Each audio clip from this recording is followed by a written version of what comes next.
Eh bien, moi, la vision que j'en ai, c'est que vous êtes un espèce de média alternatif et que votre ambition, c'est de promouvoir un peu tout ce qui se fait de neuf, d'innovant et je dirais même d'enthousiasmant en France et partout en France. Et je trouve que c'est une super initiative et je vous encourage dès demain à poursuivre et aller plus loin.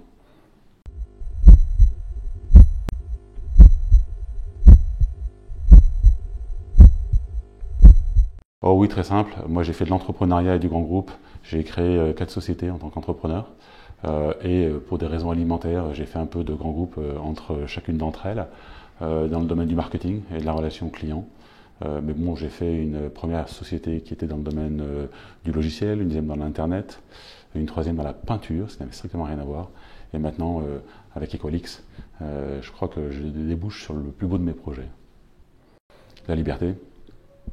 La liberté de définir un projet, un produit, et surtout la liberté de définir dans son entreprise la culture et les valeurs qui animent chacun des salariés chaque jour. Et ça, je pense que c'est absolument irremplaçable et ça se trouve nulle part ailleurs. Alors Dreamtime, c'est ma structure à moi de conseil pour les startups, essentiellement pour les aider à positionner leurs projets et lever de l'argent. Et c'est dans le cadre de Dreamtime que j'ai été en contact avec Ecolix et le projet m'a enthousiasmé immédiatement. À l'origine, c'était une société qui faisait des conférences dans les salles de classe. Donc un conférencier prenait la parole pendant 20 minutes et dans chaque classe, il y avait un écran, les élèves écoutaient et puis après ils avaient une deuxième interface sur laquelle ils pouvaient poser des questions et là on commençait à, en plus de la conférence, interagir.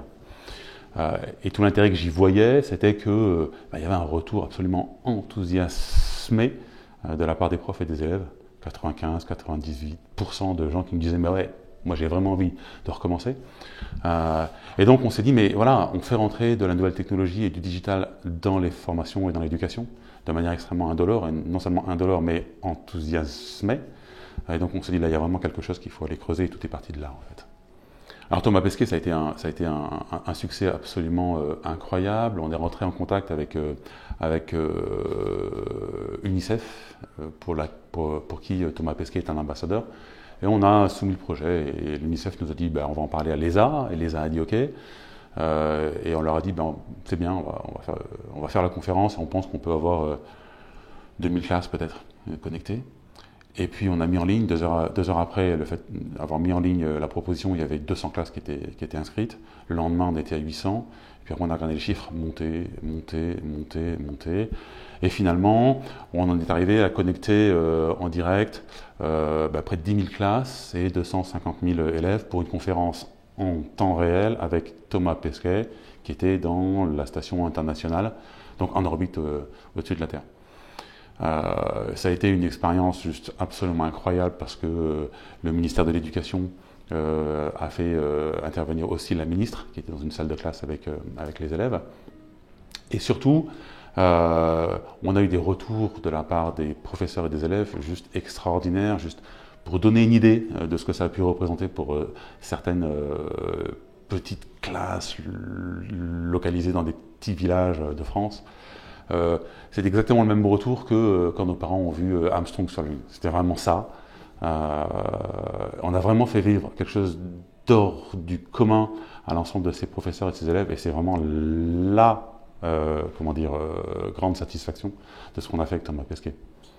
Au-delà, évidemment, d'avoir relevé le défi technique qui consistait à connecter en simultané 10 000 classes avec un flux vidéo, c'était quand même assez stimulant, on va dire. Alors Equalix, comme je vous le disais, la force économique du projet, c'est le lien qu'elle est capable d'établir avec des profs et des élèves par le biais de la technologie. Et donc, au-delà de ce qu'on peut faire simplement en mettant en lien en direct un conférencier avec des classes, eh bien, tout ce qu'on peut agréger comme contenu autour de la conférence. Alors on le fait déjà un peu, c'est-à-dire qu'il y a des dossiers pédagogiques qui sont adressés aux professeurs et qui sont rédigés par notre partenaire Nathan, qui leur permettent de préparer les élèves à la conférence et donc d'établir un socle de connaissances sur lequel les élèves doivent travailler, qui doit être renforcé par l'intervention du conférencier. Et puis derrière, il y a des travaux complémentaires pour aller plus loin en fait, au-delà des informations et des sujets qui sont abordés par la conférence. Bon. Donc on a comme ça créé une espèce d'embryon d'une séquence pédagogique qui s'articule autour de la conférence. Voilà. Tout ça, on va travailler là-dessus et on va en faire d'ici 1 an, 2 ans, une nouvelle offre pour l'éducation, mais aussi pour la formation, qui soit quelque chose de radicalement innovant autour du direct. Il y a tellement de milliers de conseils qui sont donnés à des jeunes. Moi, le mien, c'est de ne pas trop réfléchir et de croire à ses intuitions. Parce que, en fait, ce qu'on constate tous les jours, et on le constate encore avec Equalix, c'est ça ne marchera pas. Ça ne marchera pas. Et ça ne marchera pas. Il faut que ça résonne comme un espèce de déclic dans la tête d'un entrepreneur en disant « Ok, ouais, ça je connais, c'est justement ce qu'il ne faut pas entendre ». Oui, alors pendant l'année 2015, j'ai été effectivement directeur de la French Tech à Bordeaux et donc j'ai pu d'une part mesurer l'impact qu'avait cette marque. French Tech, c'est juste absolument extraordinaire. Mesurer surtout l'enthousiasme qu'il a porté, parce que la marque elle-même n'existe que par l'enthousiasme de ceux qui la portent et qui la soutiennent. Et de ce point de vue-là, moi, ce que j'ai fait à Bordeaux est extrêmement stimulant parce que je me suis nourri en fait de l'enthousiasme qu'il y avait derrière cette marque pour pouvoir repartir. Parce que de toute façon, au fond de moi, j'ai toujours été un entrepreneur et j'ai toujours voulu repartir sur une création d'entreprise. Alors, en dehors d'Equalix, je crois que le plus beau projet que j'ai eu à monter était mon premier projet. Qui est un vieux projet, hein, puisqu'il a été initié en 2000 et on a levé notre premier million, c'était des francs à l'époque, juste après l'éclatement de la bulle.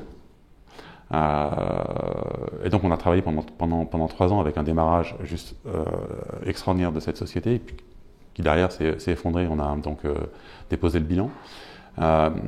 Et je crois que la meilleure manière de le vivre, c'est comme d'une expérience d'apprentissage, en se disant voilà pourquoi ce qu'on a fait était vraiment top, mais voilà aussi ce sur quoi on a vraiment, il faut le dire, merdé, et qu'est-ce qu'on peut faire pour aller plus loin. Mais en tout cas, jamais se dire 1, c'était de ma faute, 2, j'ai été nul, et 3, ça marchera jamais.